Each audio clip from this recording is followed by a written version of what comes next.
Okay, for this checkpoint, we're going to look at how we deal with stress, or how you can what we call use stress management techniques to alleviate that acute as well as chronic stress that we looked at last time.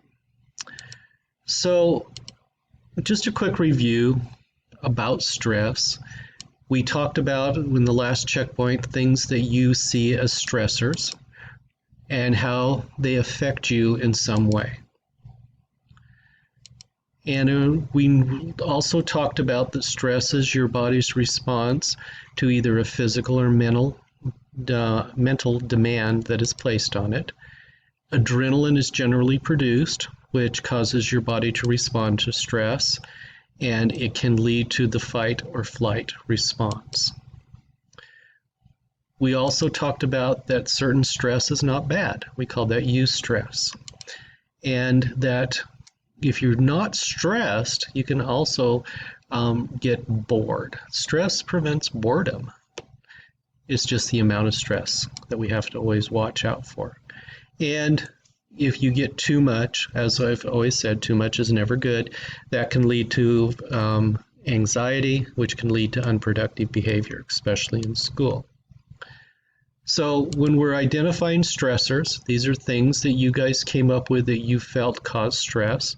They could be both physical, emotional, they could be environmental, anything that can elicit this, what we would refer to as a stress response.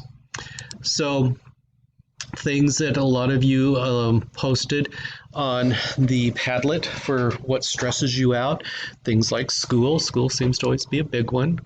If you have a job, that can be another one. Your family can lead to stress problems, personal relationships, legal issues, your finances, health. It can lead to stress. The environment can lead to stress. Currently, if you look outside, we're experiencing a red air quality. That can cause some issues with stress, especially with your respiratory system. Also, we're experiencing a pandemic that we're dealing with, hence why we're online. Your particular living situation could lead to stress, all of those different things. Many of you listed variations of these when I was checking the Padlet in terms of what can lead to and cause you stress in your life.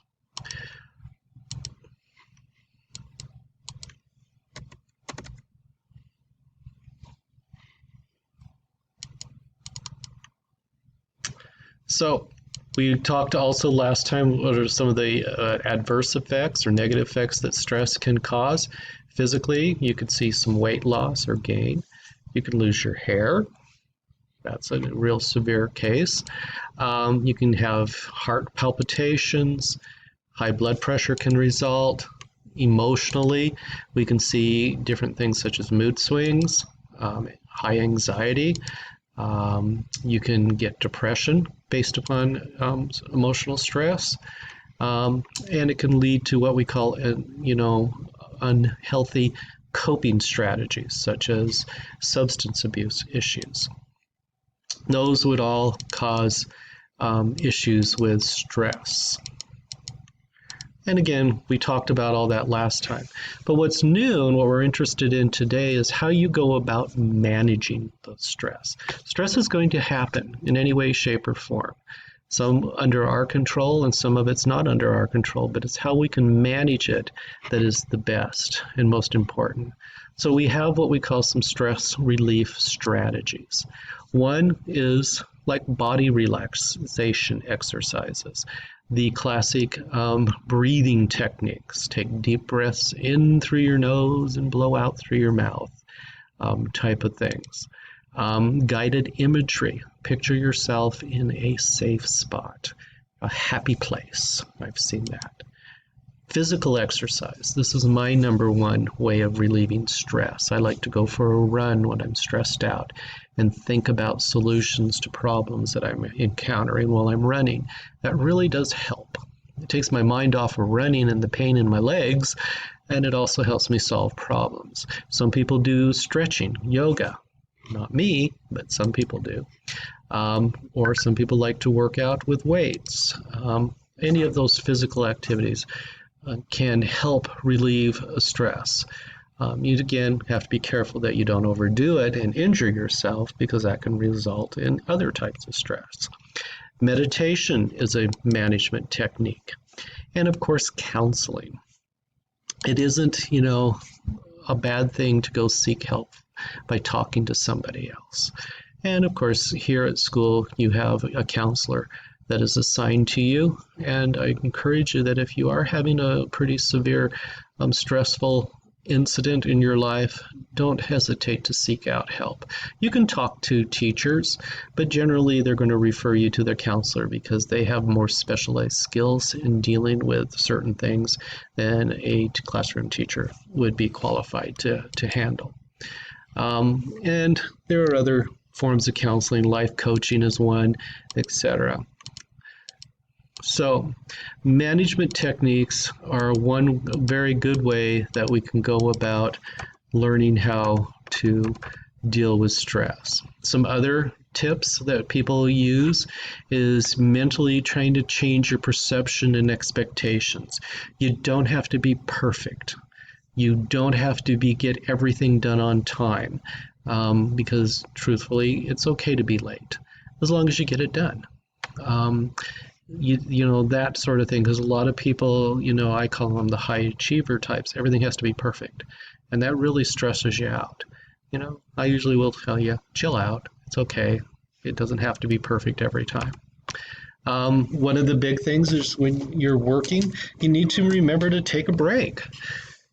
I have to force myself to get up and walk around every now and then, because sitting at a computer all day is stressful. You have to be realistic in the goals that you can set. That's one of the things we do in Summit, is set goals. And yet they have to be realistic goals. They can't be dinky, I'm going to study harder and therefore I'm going to pass the test. You have to have a plan about how much studying you're going to do, when you're going to do it, etc. They have to be realistic. This one I still have a trouble with personally myself, and that's procrastination. I like to put things off to the last minute and then rush to get it done. And I'm 61 years old and I still do it. But it's probably not a good thing, because it always stresses me out when I wait to the last minute, and I always say to myself, why did you do that? And I still haven't learned. You need to set boundaries. You have to have limitations, and you need to know when you cross those boundaries and to back off. You don't really want to compromise your values. Yes, I believe in doing everything that I can to get a good grade, and I'm going to work towards it. I'm not going to kill myself, but I'm going to make sure that I achieve that goal, but do it so in a safe way. And the big thing is, you have to schedule me time. You have to have some free time, things that you like to do, if it's play video games or, go out and run or work out or whatever. Go to a movie on Friday nights when we can finally get back into the movie theaters and that sort of thing. Make sure that you do have some kind of pleasurable activities. My me time is always having time to go work in my garden or in my orchid collection at home or whatever. Okay? This one I don't ever follow, but you probably shouldn't be drinking a lot of caffeine. That can cause your body to be stressed. That one doesn't work for